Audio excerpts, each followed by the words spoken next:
ত্রয়োদশ জাতীয় সংসদ নির্বাচনে প্রচারের সময়ে দেশের বিভিন্ন রাজনৈতিক দলের সুপরিচিত প্রার্থীদের পাশাপাশি কয়েকটি সংসদীয় আসনের কিছু স্বতন্ত্র প্রার্থী ব্যাপক আলোচনায় ছিলেন। এদের মধ্যে জিতেছেন ৭ জন। শুরু থেকে ভোটের মাঠে আলোচনায় ছিলেন রুবিন ফারহানা। ব্রাহ্মণবাড়িয়া ২ আসনে বিএনপির টিকিট না পেয়ে লড়েন স্বতন্ত্র হয়ে, দেখিয়েছেন চমকও। ১,১৭,৪৯৫ ভোট পেয়ে জিতেছেন রুবিন ফারহানা। তার নিকটতম প্রতিদ্বন্দ্বী বিএনপি জোটের প্রার্থী জুনায়েদ আল হাবিবের চেয়ে ৩৭,৫৬৮ ভোট বেশি পেয়েছেন তিনি।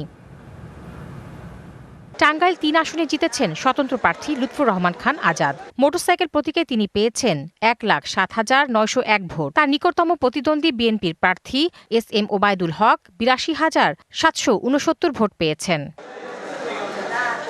কিশোরগঞ্জ ৫ আসনে হাঁসমার্কা নিয়ে স্বতন্ত্র প্রার্থী শেখ মুজিবুর রহমান পেয়েছেন ৭৯,৬০৪ ভোট। তার নিকটতম প্রতিদ্বন্দ্বী বিএনপির সৈয়দ এহসানুল হুদা পেয়েছেন ৬৬,৪৫০ ভোট।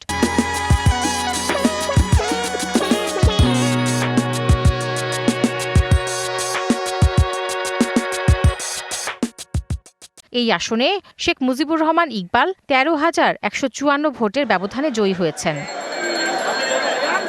ময়মনসিংহ ১ আসনে জয় পেয়েছেন স্বতন্ত্র প্রার্থী মোহাম্মদ সালমান ওমর।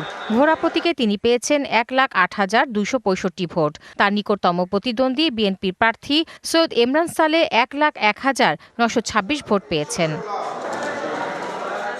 চাঁদপুর ৪ আসনে স্বতন্ত্র প্রার্থী মোহাম্মদ আব্দুল হান্নান পেয়েছেন ৭৪,১৭৫ ভোট। তার নিকটতম প্রতিদ্বন্দ্বী বিএনপির প্রার্থী মোহাম্মদ হারুনুর রশিদ পেয়েছেন ৬৯,১৫৫ ভোট।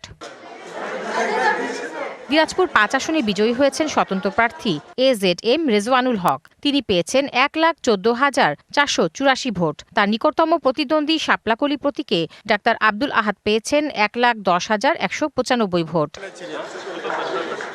কুমিল্লা ৭ আসনে স্বতন্ত্র প্রার্থী আতিকুল আলম শাওন ৯০,৮১৯ ভোট পেয়ে নির্বাচিত হয়েছেন। প্রতিদ্বন্দ্বী বিএনপির প্রার্থী ডক্টর রেদওয়ান আহমেদ পেয়েছেন ৪৮,৫০৯ ভোট। Tahsina Jessy, DBC news, Dhaka.